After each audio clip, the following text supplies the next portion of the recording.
And we begin tonight with the intensifying efforts to free a dozen boys trapped in a flooded cave in northern Thailand. There are fears those boys and their soccer coach could be running out of air and possibly time after an unimaginable 2 weeks in terrible conditions. One plan to remove them, teaming them up with experienced divers. And those ominous clouds giving way, new rain beginning to fall tonight, threatening to fill up those pumped out areas all over again. As letters emerge between the boys and their families with their coach asking for parents' forgiveness. The new rescue plan from ABC's James Longman starting us off tonight. The threat of heavy rain has long been looming, but now it seems the weather may be ready to break over the cave where those 12 boys and their soccer coach have been stuck for more than 2 weeks. Water still up to the necks of rescue workers, bringing precious supplies, including air tanks, through the floodwater that still blocks the boys' escape.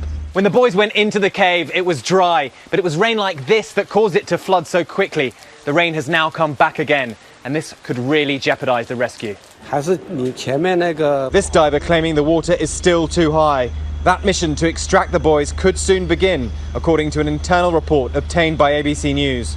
Guided by ropes, Thai Navy SEALs would go through the maze of flooded passageways and narrow tunnels to get to the boys and then take them out using the buddy system along much of the 2.9 miles of cave that remains underwater. But it's dangerous. The boys are weak and inexperienced swimmers, and the death of a former Thai Navy SEAL this week highlighted the risks. Low oxygen levels inside another concern, so other options are still being considered. Authorities continue attempts to drill from the mountain into the cave to drain water out and feed air to the team in an effort to keep them from having to swim out. But this takes time the boys may not have. Might take a day or 2 days, and to drill probably we expect around 5 days or 6 days. Trapped soccer players have now written letters to their families, delivered out of the cave by divers.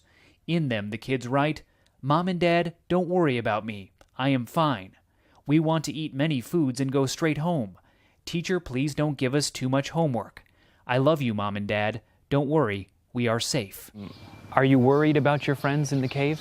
Yes. 15-year-old Gong Pope is on the same soccer team as the trapped boys. He was supposed to go to the cave that day, but his parents needed his motorbike, so he went home instead. I imagine you feel very relieved not to be in there. I also imagine you feel very bad for your friends. He says, "I feel sad and like I abandoned them and should have stopped them from going in the cave." What would you like to say to your friends, your teammates that are inside the cave? He says, "Please come out and play soccer with me again." While they wait in the darkness, letters to their waiting families keep hope alive. Unsurprisingly, food on their minds. "If we get out, Mum and Dad, please take me out for some pork barbecue." And 13-year-old Dom assuring his parents that he's safe, writing, "I'm doing fine. The air is a little cold, but don't worry. Although don't forget to set up my birthday party." Their coach also sending a note to the families of the boys. "I promise I will care for the kids as best as possible.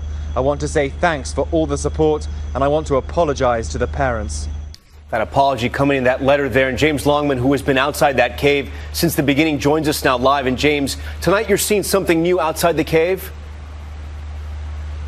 That's right, Tom. Something feels very different here tonight. You can see new green covers outside the cave entrance. There are police patrolling for the first time, and they've penned off the press. It's impossible to know, of course, what all this means, but it does feel like a new sense of urgency here tonight.